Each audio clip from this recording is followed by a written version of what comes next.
Empire beneath the leaves. In the deep stillness of the rainforest floor, life and death unfold in silence. A shadow darts across the damp soil, a glimmer of motion amid the decay. Then in a swift and merciless strike, a set of jaws close around a worm's writhing body.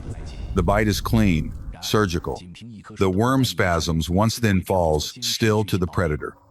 Its soft, glistening flesh is a rare delicacy, a feast of life distilled in miniature. This is no mindless killing.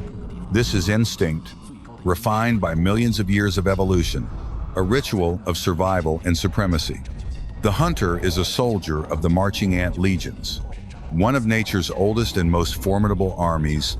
Their fangs are weapons of conquest, their discipline absolute. To them, every moving creature, worm, beetle, even scorpion is not a life, but a resource. As twilight descends and the light begins to fade, the the pain is momentary, insignificant. A small price to pay for sovereignty. This is the founding moment of a dynasty. The queen begins to dig, her mandibles carving through the moist earth. Grain by grain, she descends into solitude. When the tunnel is deep enough, she seals the entrance of eggs, pale, glistening spheres of promise. But there is no food here, no nourishment to keep her brood alive.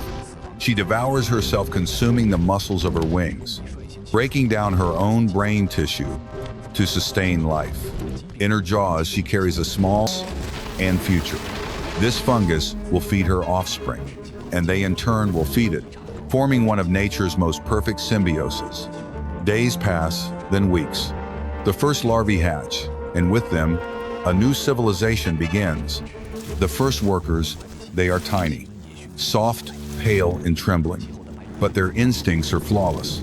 The first generation of workers tends to the fungus, nurturing it with chewed leaves and droplets of saliva. Within their mouths live specialized bacteria that protect the fungus from decay. It is an ancient alliance, one older than most mammalian species on Earth. The queen, now a living engine of creation, devotes herself entirely to laying eggs. Her abdomen swells like a beating heart. Her life has become a cycle of sacrifice and renewal. Around her, the fungus begins to flourish, polyfilaments, weaving through the soil like ghostly roots. But growth brings hunger. The small workers cannot provide enough for the expanding colony. The next generation must be stronger, larger, built for war and labor. The larvae destined for such roles are fed differently. Their food is rich with yolk, their bodies swollen with nutrients. When they mature, their jaws gleam with metal, traces of zinc and copper that harden them into perfect cutting tools. And so the era of the leafcutters begins. The rise of the leafcutters under the canopy of the rainforest. A new rhythm echoes the sharp, steady rasp of mandibles slicing through leaf veins. The sound is like rain on 1,000 drums. Leafcutter. Ants have become the architects of a living machine. Each worker moves with precision, cutting fragments of leaf twice its body length and marching them back to the nest. In endless procession, the path is alive with movement. A living river of green, their strength is miraculous. A single ant can carry up to 10 times its own body weight. Their heads are enormous, their muscles finely tuned for the art of cutting. Together, they can strip a full-grown tree bare within 24 hours. Their target is not the leaf itself, but what it can become back in the nest. The fragments are mulched and offered to the fungus. This mutual cultivation, farming in every sense of the word, sustains the colony. The fungus in return produces small white nodules, rich in nutrients, the sole food for larvae and workers alike. It is a cycle of perfection. Leaves feed fungus, fungus feeds ants. Ants collect more leaves within 6 months. The colony has grown to more than 5 million individuals. The queen, deep below, is transformed into an egg-laying machine, producing thousands each day. She is both monarch and prisoner, her body buried beneath layers of fungus that keep her moist and alive. Around her, the chamber pulses with heat and breath, the living heart of the empire. When food is abundant, the workers expand their tunnels, carving deeper into the earth. The nest grows like a city, with chambers for brood, for storage, for waste. The air inside vibrates with the rhythm of life, a constant hum of purpose. This is civilization in miniature, ancient and absolute, the marching legion, but above ground in another part of the jungle, a different kind of empire awakens. The army ants' nature's unrelenting infantry are on the move. They build no permanent nests, no farms, no fungus gardens. Their fortress is made of themselves, linking their bodies together. Millions form living walls and bridges, protecting the queen at the center of the mass. They are predators, pure and simple. Their march is both migration and conquest. At dawn, 3 million soldiers spill into the forest.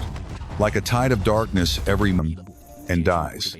In a single cycle, an entire garden can collapse. Fences, parasites will bide their time. Yet, through it all, life persists. Epilogue, the eternal march.